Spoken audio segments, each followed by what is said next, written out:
Probably about at least four nights. But it's right on the edge of this ghost town.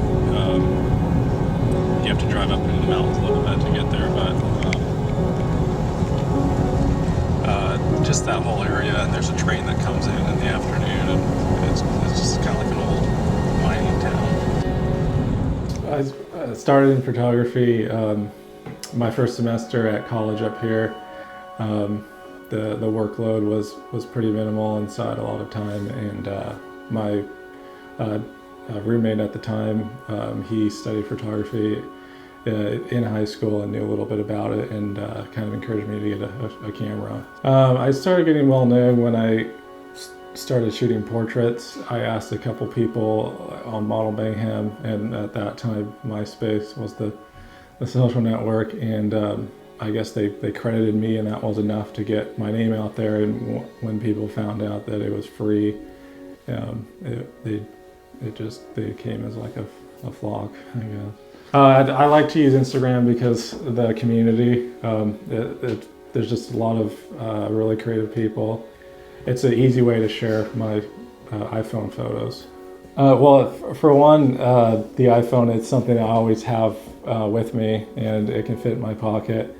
And I can also process my photos on the same device, which is really nice for me since I'm on the road a lot. And it saves me a lot of time. I don't have to be behind a computer at all.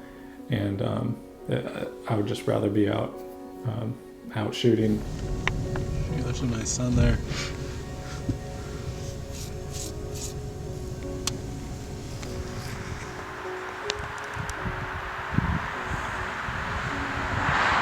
I usually go for fairly even light. With the iPhone, I guess the dynamic range isn't as wide as a digital SLR, so stuff can easily get blown out or underexposed and with no information left.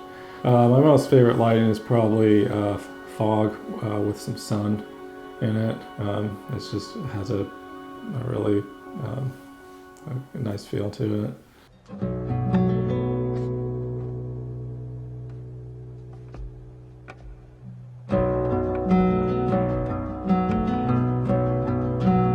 My favorite time to shoot would probably be sunrise. Usually that's when a lot of the animals and wildlife are out, and the light is usually a bit softer. My favorite thing to photograph is probably wildlife, just because it's a challenge, and you never know what to expect. The three-legged coyote was in Yosemite. It was just on the side of the road, just standing there, and in my travels, I haven't often seen wild coyotes that are that tame. So I was just able to pull up with my car and shoot it through the window. I tried to get out, but it's scared. It's really scared of people, but it'll come right up to your car. The bison walker, that was my first time in Yellowstone, and actually my first loop around the park. And for anyone who's been there, you really can't drive around the park without having bison crossing the road or just having to stop for them. So just like any other time there was a bison in the road, I just stuck my arm out the window and shot him walking. To be traveling like a nomad, I guess there's just a lot of freedom. I don't necessarily look at it that way. I'm just focused on shooting something new and things that I enjoy, and being a nomad helps me do that. With patience in photography or landscape photography, being patient helps it out quite a bit, because a lot of times the light isn't right when you arrive at the location, and having no control over the light, you just have to wait for it to come in. And that's the same with shooting wildlife. A lot of times you just have to be really slow or quiet. If you're out driving around at sunrise and sunset, trying to shoot nature and you're out in the countryside, you're going to come across a good spot at a good time.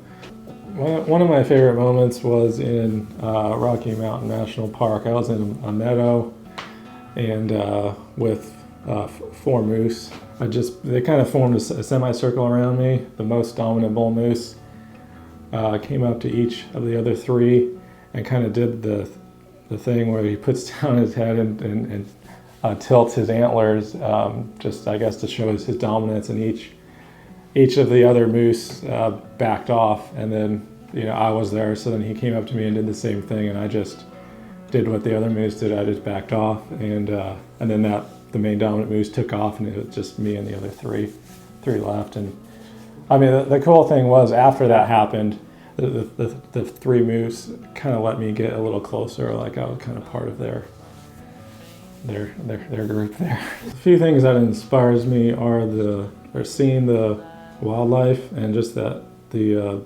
experiences I have with the moose or with a beaver or other animals, stuff like that. I really can't get enough of, and I'm always trying to surround myself with more of that, and just being out in natural settings is just something I really enjoy. Yeah, for anyone that wants to travel and take pictures, it's really not quite as out there as it seems. When I first started, I only spent 1 or 2 nights out in my car, and if you want to do that, I would say everyone has a couple days off of work. So just find somewhere you want to explore, and if it's a few hours away, just drive there and stay. Just try one night, shoot, and then shoot the next day, and then it kind of can become an obsession that you want to see everywhere. And then that's how it happened for me, and then I found myself doing it full time.